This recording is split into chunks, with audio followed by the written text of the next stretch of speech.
Hello दोस्तों, आज की वीडियो में जानेंगे ऐतिहासिक महत्वपूर्ण घटना जलियांवाला बाग हत्याकांड। आखिर क्या हुआ था 13 अप्रैल 1919 को जलियांवाला बाग में।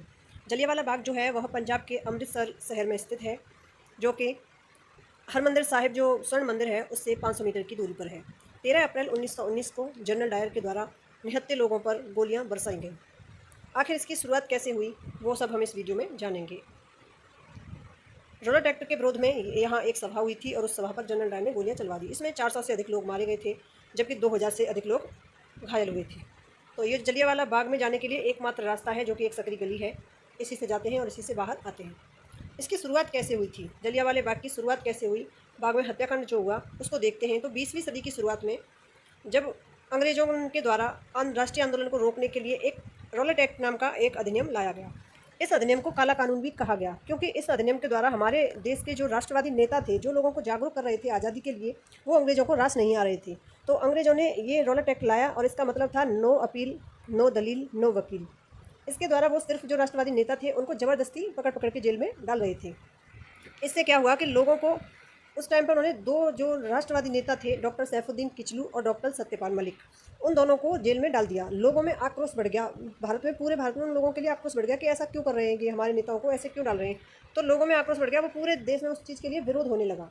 तो जब विरोध होने लगा, हिंसक झड़पें हुई और प्रदर्शनकारियों और ब्रिटिश अधिकारियों के बीच लड़ाई झगड़े हुए, जिसमें कई लोगों की मौतें हुई और कई लोग घायल भी हुए।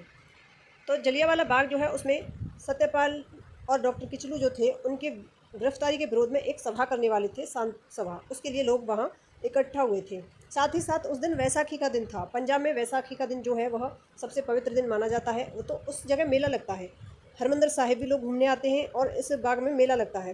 तो जो मेला लगता था उसको देखने के लिए हज़ारों लोगों की भीड़ पहले से वहाँ इकट्ठी हो गई थी। और उस समय विरोध प्रदर्शन के कारण मार्शल लॉ भी लगा हुआ था उस राज्य में। अमृतसर में मार्शल लॉ भी लगा हुआ था। तो लोगों को उस चीज़ की इतनी जानकारी नहीं थी, वो फिर भी वहाँ पर पहुँच गए। वहाँ बहुत सारी भीड़ इकट्ठी हो गई। 13 अप्रैल 1919 के दिन जनरल डायर, जब ब्रिगेडियर जनरल रेजिनाल्ड डायर, इसका पूरा नाम है, ये वहाँ पहुँचा कुछ सैनिकों को लेकर जलियांवाला बाग में, और निहत्थे लोगों पर इसने गोलियां बरसा दी। निहत्थे लोगों को मार दिया, उन्हें जान से मार दिया। कुछ लोग घायल हुए। और हमने पहले ही देखा है कि वहाँ जाने का सिर्फ एक ही रास्ता था। तो लोग अपनी जान बचाने के लिए इधर से उधर भागने लगे। तो अपनी जान ना बचा पाए कुछ लोग, वहाँ एक कुआं भी था, उस कुएं में कूद पड़े लोग।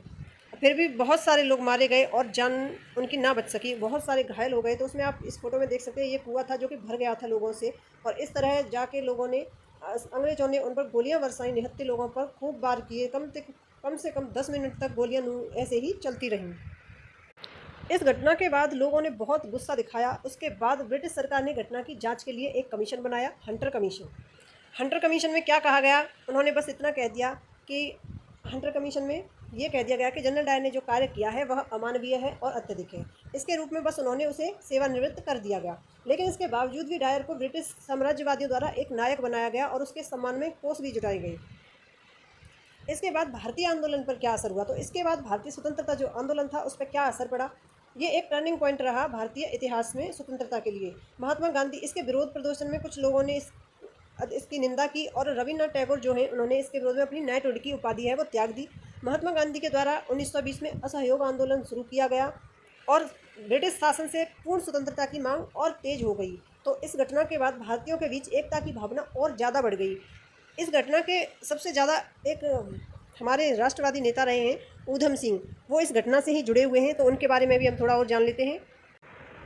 ऊधम सिंह जिन्होंने अपना नाम बदलकर बाद में रख दिया था, बाद में इन्होंने अपना नाम रखा था राम मोहम्मद सिंह आज़ाद, जो कि हम इतिहास में पढ़ते हैं आज़ाद सिंह के नाम से। उन्होंने ये जनरल डायर जो था उसको मारने के लिए एक प्रण कर लिया था, और इन्होंने 13 अप्रैल 1940 को लंदन के कैक्सटन हॉल में माइकल ओ डायर को गोली मारकर हत्या कर दी थी। जलियांवाला हत्याकांड के लिए जिम्मेदार था माइकल ओ डायर।